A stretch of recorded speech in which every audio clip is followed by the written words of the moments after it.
దేవుని నామానికి మహిమ కలుగును గాక. ఈ విధంగా ఈ చివరి ఆదివారం మీ అందరి మధ్యలో ఉండి దేవుణ్ణి ఆరాధించడానికి, అదేవిధంగా దేవుని వాక్యాన్ని మీ మధ్యలో పంచుకోవడానికి దేవుడిచ్చిన ఈ యొక్క అవకాశాన్ని బట్టి దేవుని స్తుతించి ఆరాధిస్తూ ఉన్నాము. మనం అందరం కళ్ళు మూసుకుని ఒకసారి ప్రార్థన చేద్దాం. దేవునికి సమయాన్ని అప్పగించుకుందాం. దేవుని వాక్యం చెంతకు వస్తూ ఉన్నప్పుడు మన హృదయాల్ని మనం తయారు చేసుకుందాం. దేవుడు మనతో మాట్లాడాలని, ఆయన యొక్క వాక్యం మన జీవితాల్లో పనిచేయాలని మనం ప్రార్థించేద్దాం. మహోన్నతుడైన తండ్రి, దేవా, మీ యొక్క ఉన్నతమైన నామాన్ని స్తుతిస్తూ ఉన్నాం తండ్రి. ఈ విధంగా మీ యొక్క పాద సన్నిధిలో చేరి ప్రభా మేమందరం కలిసి సంఘంగా మీ వాక్యాలను వినాలని ఆశపడతా ఉన్నాం ప్రభా. మాతోనూ మాట్లాడండి. నన్ను మీ యొక్క రెక్కల చాటును భద్రపరిచి మీ యొక్క మాటలు మాత్రమే నా నోటి నుంచి మీరు వినిపించండి. నన్ను నీ నోటి బోరగా మాత్రం వాడుకోమని, మమ్మల్ని అందరినీ ఈ వాక్యం ద్వారా దర్శించమని, బ్లెస్ చేయమని, ఈ వాక్యం ద్వారా మీరు కోరుకుంటున్న ప్రభా మార్పు మా జీవితాల్లో కలిగినట్టు సహాయం చేయండి. ఏ శ్రేష్ఠ నామములో పెట్టుకుని ప్రార్థిస్తున్నాం తండ్రి. 2025వ సంవత్సరం చివరి ఆదివారంలోనికి మనం వచ్చి ఉన్నాం. సంవత్సరాలు గతిస్తూ ఉన్నాయి. ఒక సంవత్సరం వెంబడి సంవత్సరం మంత్స్ చాలా ఈజీగా, వెరీ ఫాస్ట్గా, చాలా తొందరగా గడిచిపోతూ ఉన్నాయి. దేవుని రాకడ కూడా చాలా సమీపంగా ఉంది. సంవత్సరాలు ఈ విధంగా గతిస్తూ ఉన్నప్పుడు మనలో ఇక్కడ చాలామంది చిన్నప్పటి నుంచి చర్చికి వస్తున్న వాళ్ళు ఉన్నారు. కొంతమంది 10 సంవత్సరాల నుంచి వస్తూ ఉన్న వాళ్ళు ఉన్నారు. కొంతమంది రీసెంట్ ఇయర్స్లో నుంచి వస్తూ ఉన్నారు. సంవత్సరాలు గతిస్తూ ఉన్నప్పుడు దేవుడు మనలో ఏ విధమైన మార్పును కోరుకుంటాడు, ఏమి కోరుకుంటాడు? సంవత్సరాలు గతిస్తూ ఉన్నప్పుడు సంఘంలో ఉండే ఒక విశ్వాసిగా దేవుడు నీలో నాలో కోరుకునే విషయాలు ఏంటి? ఎదుగుదల, వండర్ఫుల్. ఇంకా ఆత్మను రక్షించాలి అంటే మనం పనిచేయాలి. Okay, very good. ఇంకా that is wonderful, that is main thing. Okay, ఎదుగుదల. ఎక్కడ ఎదుగుదల? మన బాడీలో కాదు, లేదంటే మన యొక్క డ్రెస్సింగ్ స్టైల్లో కాదు. ఓకే, దేంట్లో? ఆత్మలో, లేదంటే ఆయన స్వరూపంలో మనం ఎదగాలని కోరుకుంటాడు. ఓకే, అంటే సంవత్సరాలు గడిచే కొద్ది ఒక క్రిస్టియన్ లైఫ్లో ఏముండాలంటే ట్రాన్స్ఫర్మేషన్ ఉండాలి. ఏముండాలి? Transformation into his likeness.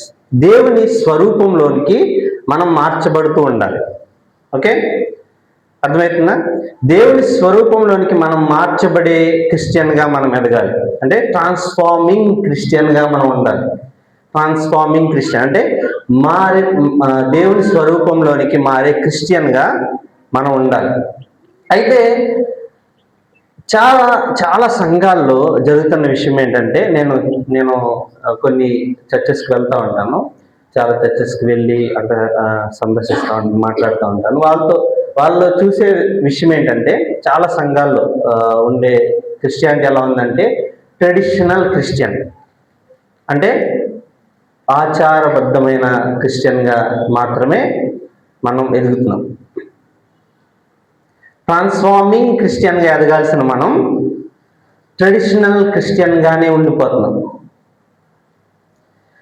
అది మన జీవితాల్లో ఎదుగుదల కాదు. ఓకే, అది మన జీవితాల్లో దేవుడు కోరుకుంటున్న ఎదుగుదల అసలే కాదు. అది మన జీవితాల్లో మనకి మేలును సమకూర్చదు, లేదంటే మన జీవితాలని బ్లెస్ చేయదు. ఈరోజు ఒక వాక్య భాగం చూద్దాం. మార్కు సువార్త 7వ అధ్యాయం. మార్కు సువార్త 7వ అధ్యాయం 1 నుంచి 13 వచనాలు చదువుకున్నానండి. నేను చదువుతాను, మీరు అందరూ తెరిచి. మార్కు సువార్త 7వ అధ్యాయం 1 నుంచి 13 వచనాలు చదువుతున్నాను. అందరూ తీసారా? ఓకే. యెరూషలేము నుండి వచ్చిన పరిసయ్యులను శాస్త్రులు కొందరును ఆయన యొద్దకు కూడి వచ్చి, ఆయన శిష్యులలో కొందరు అపవిత్రమైన చేతులతో అనగా కడుగని చేతులతో భోజనం చేయుట చూచిరి. పరిసయ్యులను యూదులందరూ పెద్దల పారంపర్యాచారం బట్టి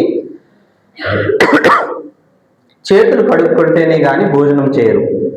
మరియు వారు సంత నుండి వచ్చినప్పుడు నీళ్లు చల్లుకుంటేనే గాని భోజనం చేయరు. ఇదిగాక గిన్నెలను, కుండలను, ఇత్తడి పాత్రలను నీళ్లలో కడుగుట మొదలగు అనేక ఆచారములను వారు అనుసరించేవారు. అప్పుడు పరిసయ్యులను శాస్త్రులను, నీ శిష్యులెందుకు పెద్దల పారంపర్యాచారం చొప్పున నడుచు కనుక అపవిత్రమైన చేతులతో భోజనం చేయుదురని ఆయన అడిగిరి. అందుకు ఆయన వారితో ఇలా చెప్పాను, ఈ ప్రజలు పెదవులతో నన్ను ఘనపరచుదురు గాని వారి హృదయము నాకు దూరంగా ఉన్నది. వారు మానవులు కల్పించిన పద్ధతులు దేవోపదేశములను బోధించుచున్నను వ్యర్థముగా బోధించు నన్ను వ్యర్థంగా ఆరాధించుదు అని వాయబడినట్టు వేషధారులైన మిమ్మల్ని గూర్చి యెషయా ప్రవచించినది సరియే. మీరు దేవుని ఆజ్ఞను విడిచిపెట్టి మనుష్యుల పారంపర్యాచారమును గైకొనుచున్నారు. మరియు మీరు మీ పారంపర్యాచారమును గైకొనుటకు దేవుని ఆజ్ఞను బొత్తిగా నిరాకరించుదురు. నీ తల్లిదండ్రులను గణపరచవలనని తండ్రినైనను తల్లినైనను దూషించు వానికి మరణశిక్ష విధింపవలననియు మోసే చెప్పాను కదా. అయినను మీరు ఒకడు తండ్రినైనను తల్లినైనను చూచి నా వలన నీకు ప్రయోజనమగున్నది ఏదో అది కుర్బాన్ అనగా దేవార్పితమని చెప్పిన యెడల తన తండ్రికైనను తల్లికైనను వారిని ఏమీ చేయనీయక మీరు నియమించిన మీ పారంపర్యాచారము వలన దేవుని వాక్యం నిరర్ధకం చేయుదురు. ఇటువంటివి అనేకములు మీరు చేయుదురని చెప్పాను. ఇక్కడ మనం చూస్తా ఉన్నప్పుడు చాలాసార్లు ఈ వాక్య భాగం మనం చదువుండొచ్చు. చాలా సార్లు మనం ఈ వాక్య భాగం మీద వాక్యం లేదంటే బోధన కూడా వినుండొచ్చు. అయితే దేవుడు తను ఇక్కడ మన ఇద్దరి నుంచి కోరుకుంటుంది ఏంటో మనం ఈ వాక్య భాగంలో మనం చూడాల్సిన బదులు ఏంటో అన్నాం. ఏంటంటే ఇక్కడ జరుగుతున్న విషయం ఏంటంటే యెరూషలేము నుంచి కొందరు శాస్త్రులు, ధర్మశాస్త్ర ఉపదేశకులు, పరిసయ్యులు వచ్చి శిష్యులు, యేసుక్రీస్తు ప్రభు శిష్యులు ఎవరైతే ఉన్నారో వాళ్ళు చేయి కడుక్కోకుండా భోజనం చేస్తున్నారంట. అది చూసినప్పుడు వీళ్ళకి బాగా కోపం వచ్చేసింది, పరిసయ్యులకి శాస్త్రులకి. వీళ్ళేంటి చేతులు కడుక్కోకుండా భోజనాలు చేస్తున్నారు, మనమేమో చాలా నిష్టగా మన ఒక పరిసయ్యుడి కింద లేదంటే ఒక బోధకుడి కింద ఉండే శిష్యులందరూ ఆ నిష్టని కొనసాగిస్తూ వెళ్తారు.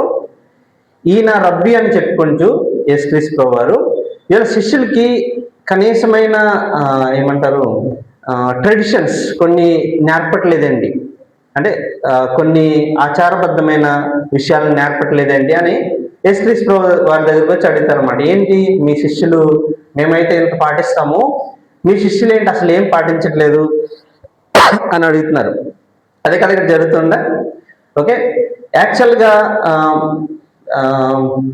ఇక్కడ యేసుక్రీస్తు ప్రభు ఏం చెప్తారంటే తర్వాత మీరు అసలైన వదిలేశారు, కొసరి పట్టుకున్నారు అని అంటూ ఉన్నారు. ఓకే, అయితే చేతులు కడుక్కోకుండా భోజనం చేయడం మంచిదేనా? మంచిదేనా అంటే యేసుక్రీస్తు ప్రభు అదే చెప్తున్నారు కదా. ఇక్కడ ఏం చెప్తున్నారు? అదేం పెద్ద విషయం కాదని చెప్తున్నారు. చేతులు కడుక్కోకుండా భోజనం చేయడం, లేదంటే బయటకు వెళ్ళొచ్చి మామూలుగా కాళ్ళు కడుక్కోకపోవడం అదేం పెద్ద విషయం కాదు అని చెప్తున్నారు. అంతేనా? కాదు. యేసుక్రీస్తు ప్రభు వారికి చెప్తుంది ఏంటంటే చూడండి,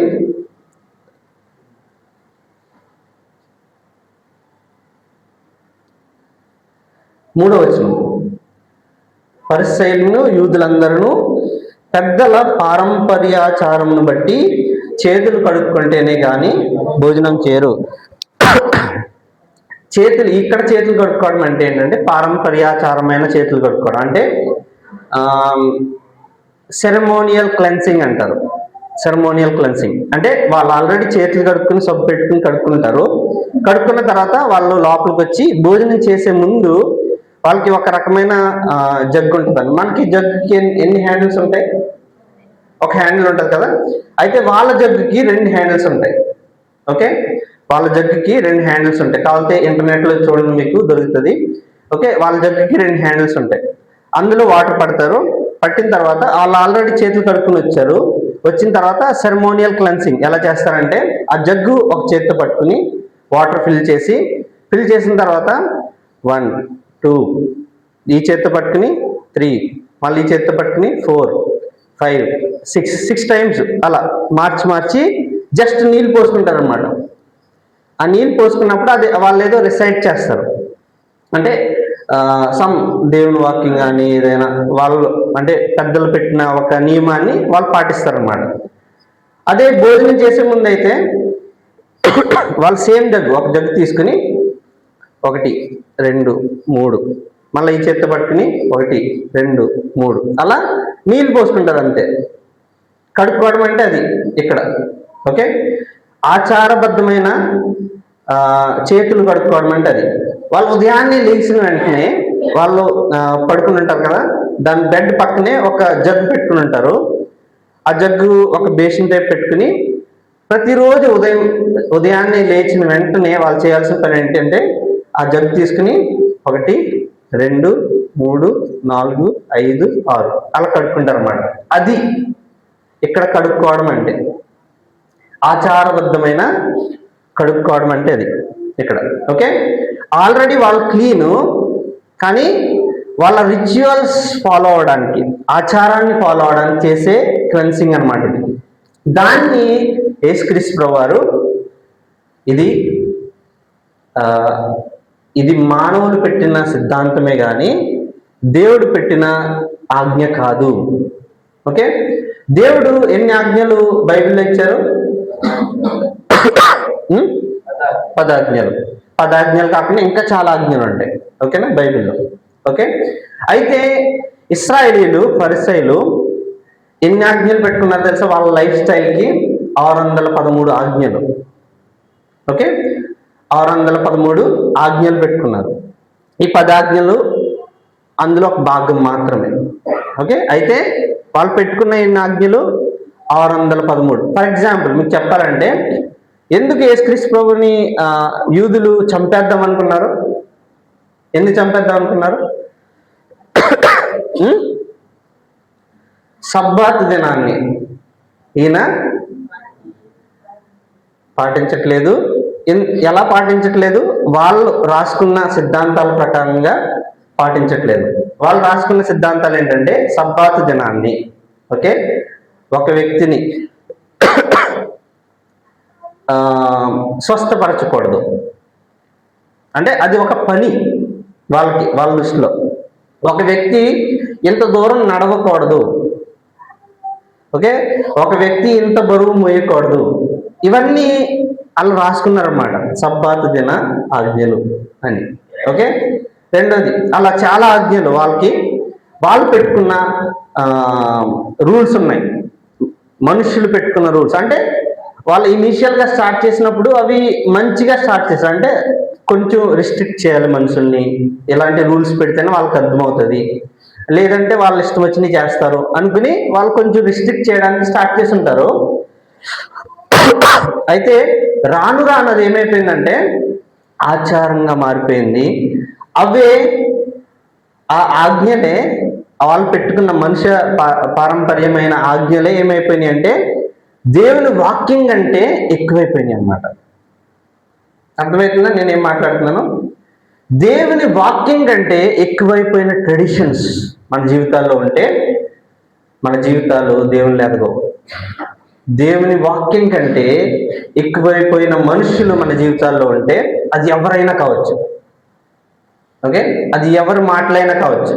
అది నా మాట అయినా కావచ్చు, సేవకుడి మాట అయినా కావచ్చు, పెద్దల మాట అయినా కావచ్చు, చాలా గొప్పవారు అనుకున్న వాళ్ళ మాట అయినా కావచ్చు. ఒకవేళ దేవుని వాక్యం యొక్క ప్లేస్ని ఆ మాటలు తీసుకుంటున్నాయంటే మనం ట్రెడిషనల్గానే ఎదుగుతున్నాం. ఓకే, దేవుని స్వరూపంలోనికి మార్చబడే విధంగా మనం ఎదగట్లేదు. ఇక్కడ వీళ్ళు ఆచరిస్తున్న ఆజ్ఞలు ఏంటి అంటే పితృపారంపర్యాచారమైన ఆజ్ఞలు. పితృపారంపర్యాచారమైన ఆజ్ఞలు. అప్పుడు చూడండి, యేసుక్రీస్తు ప్రభువు ఏమంటున్నారు? ఆ ఆజ్ఞలను పాటించేవాళ్ళు. 6వ వచనం, 6వ వచనం చదవండి. అందుకు ఆయన వారితో ఇలాగ చెప్పెను, ఈ ప్రజలు పెదవులతో నన్ను గణపరచుదురు గాని వారి హృదయము నాకు దూరంగా ఉన్నది. వారు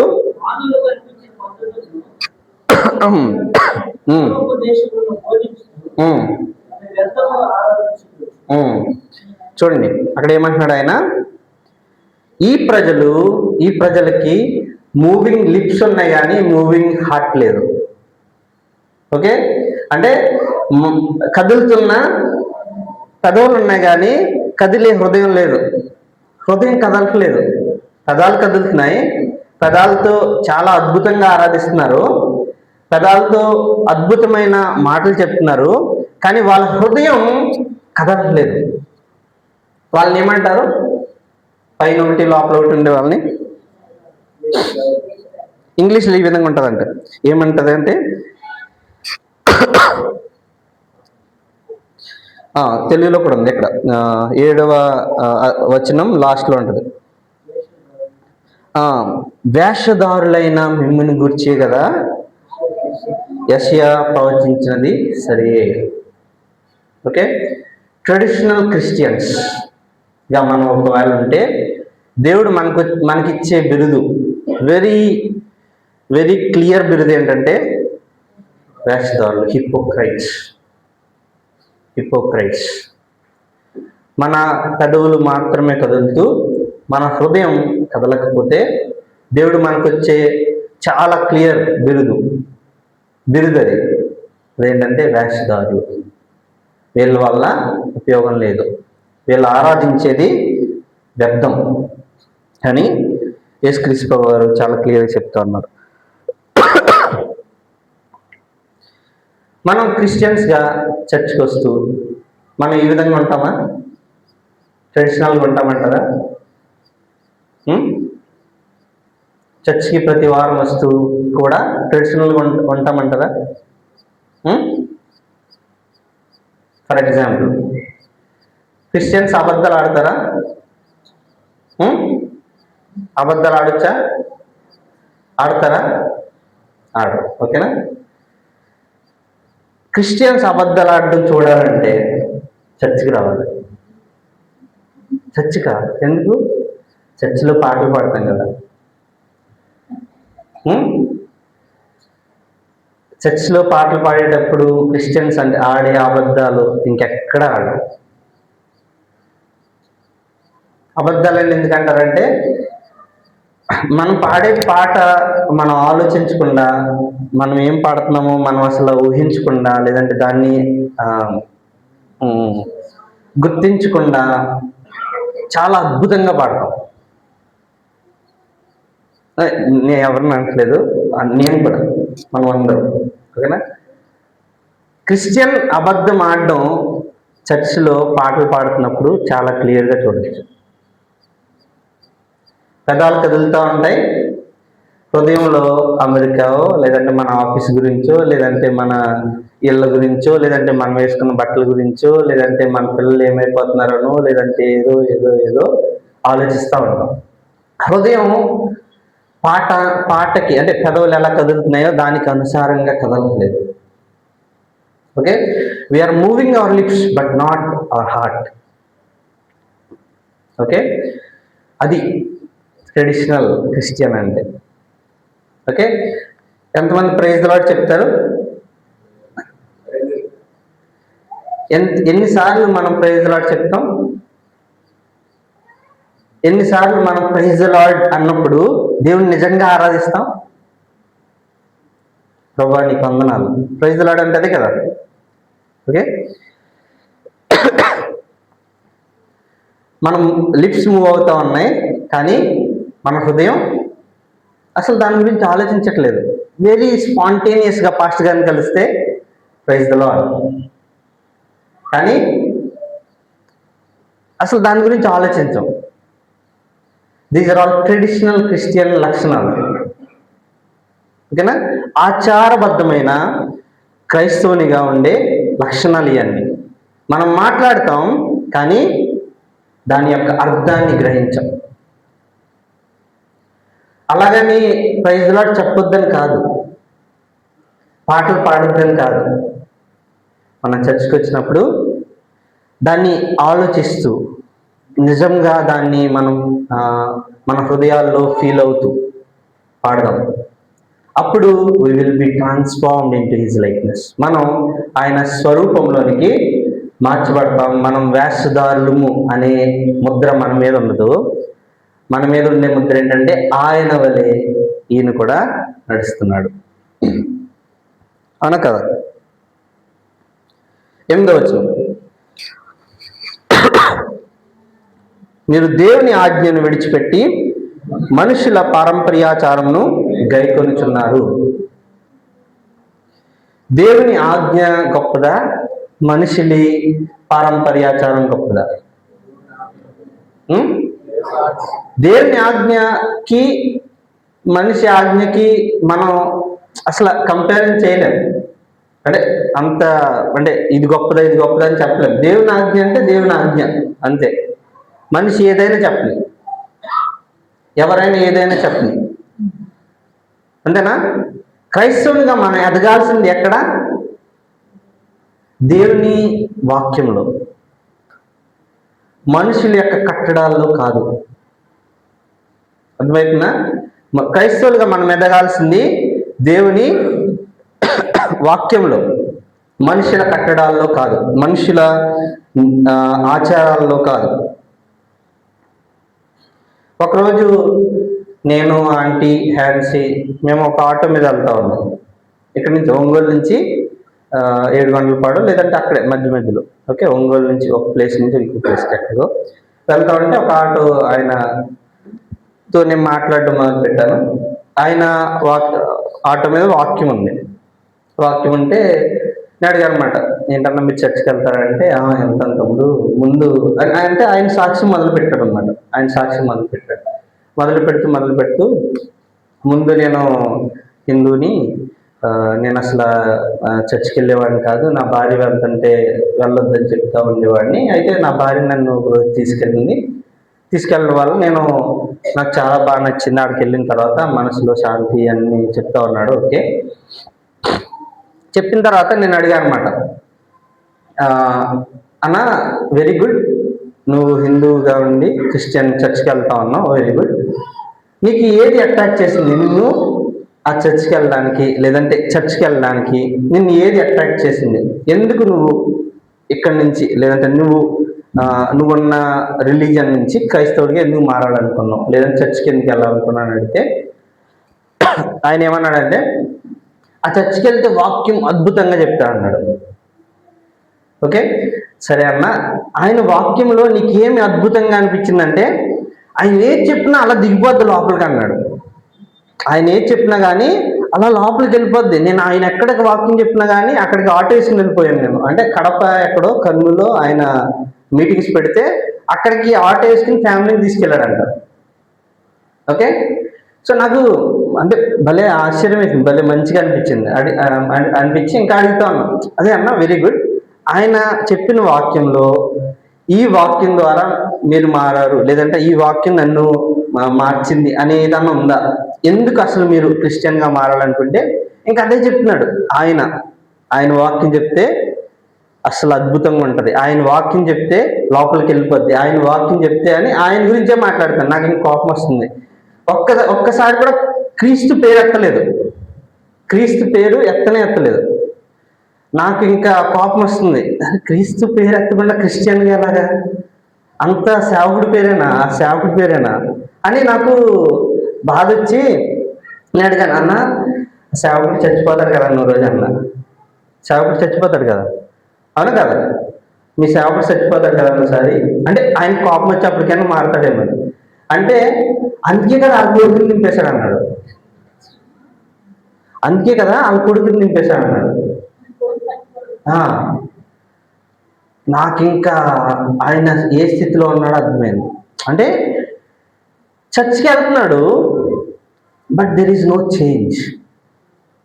చర్చ్కి వెళ్తున్నాడు, క్రీస్తులో ఎదగడం లేదు.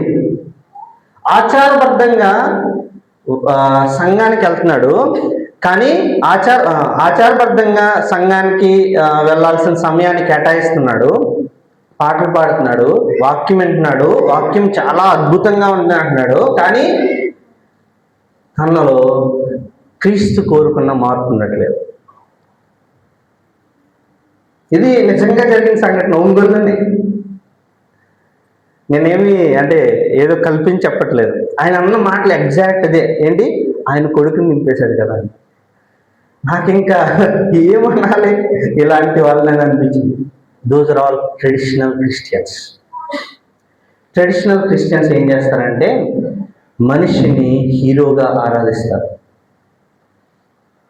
ఓకే, క్రీస్తుని ఆరాధించడం పక్కన పెట్టేసి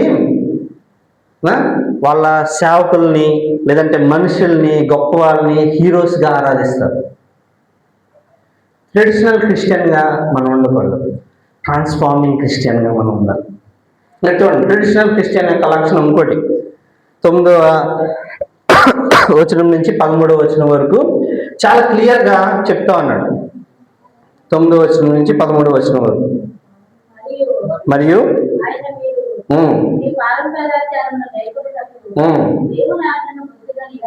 ఇక్కడేం చేస్తున్నారంట, అసలు పారంపర్యాచారములు గైకొనడానికి దేవుని వాక్యం పక్కన పెట్టేస్తున్నారంట. అంటే మనకిష్టం వచ్చింది గైకొనడానికి దేవుని వాక్యాన్ని పక్కన పెట్టడం, లేదంటే అనుసారంగా తిప్పుకోవడం. అంటే మనకిష్టం వచ్చినట్టుగా తిప్పేసుకుంటాం అనమాట. మా ఊర్లో, ఇక్కడ ఎలా ఉంటుందో తెలియదు, మా ఊర్లో క్రిస్టియన్స్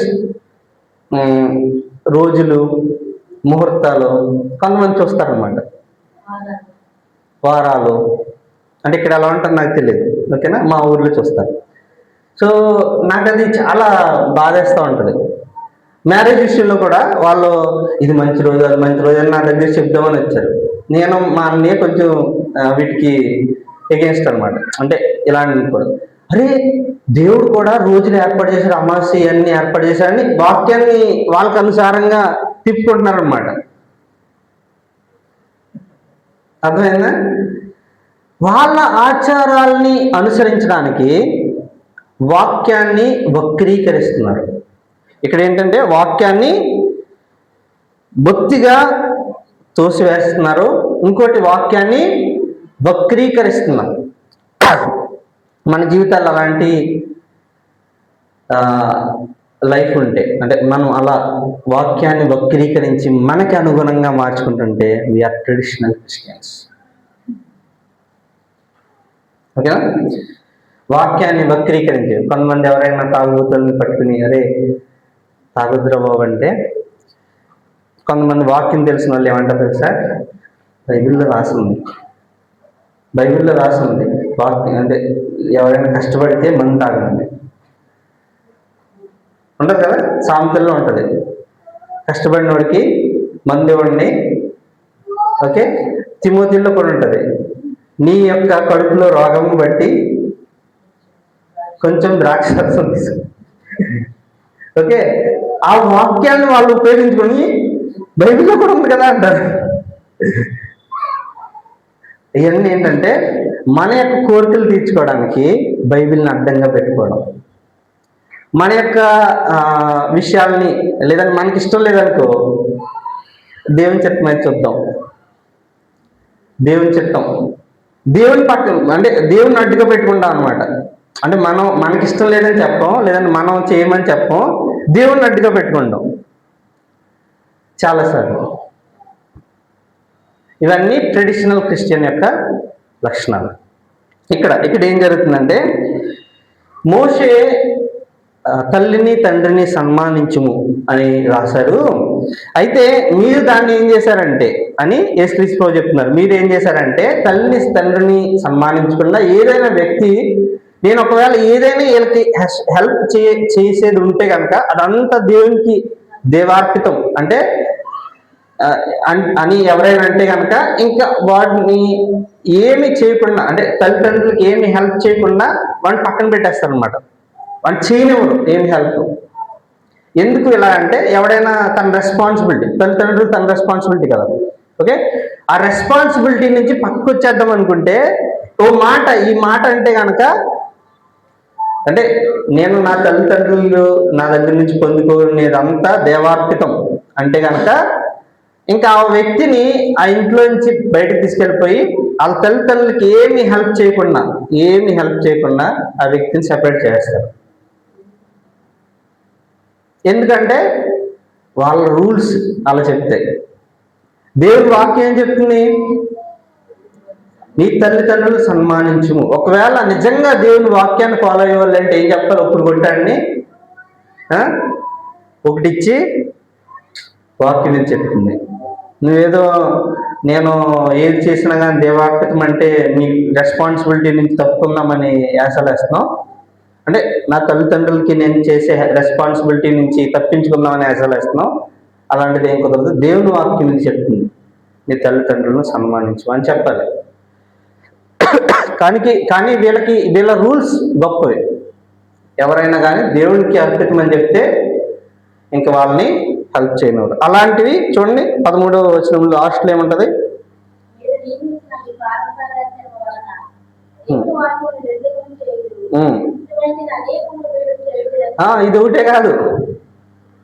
ఇదొకటే కాదు, ప్రైజ్ లార్డ్ ఒకటే కాదు, మనం ఆలోచించుకుంటే 100 వస్తాయి. ఓకే, ఆలోచించుకుంటే చాలా వస్తాయి. Many things will come. ప్రార్థనలో కూడా ప్రార్థన చేస్తాం కానీ నమ్మం దేవుడు చేస్తాడు. ఇవన్నీ ట్రెడిషనల్. మంచి మంచి మాటలు ఉపయోగించడం ప్రార్థనలో, కానీ దాని యొక్క అర్థాన్ని మనం గ్రహించకపోవడం, ఇవన్నీ ట్రెడిషనల్ క్రిస్టియన్ యొక్క లక్షణాలు. క్రైస్తవులంగా దేవుడు మనం కోరుకుంటుంది ఈ విధమైన క్రిస్టియానిటీ కాదు, ఆచారబద్ధమైన క్రిస్టియానిటీ కాదు, ట్రాన్స్ఫార్మింగ్ క్రిస్టియానిటీ అంటే ఆయన స్వరూపంలోనికి మారే క్రైస్తవులుగా మనం ఉండాలని దేవుడు కోరుకుంటున్నాడు. ఒక పాటలో ఏ విధంగా ఉంటుంది ఏంటంటే, వాడుకగా వాక్యమును చదివితం కానీ వాస్తవంగా దాని భావమే మరిచాం. వాడుకగా వాక్యాన్ని చదువుతున్నాం కానీ వాస్తవంగా దాని భావమే మరిచాం.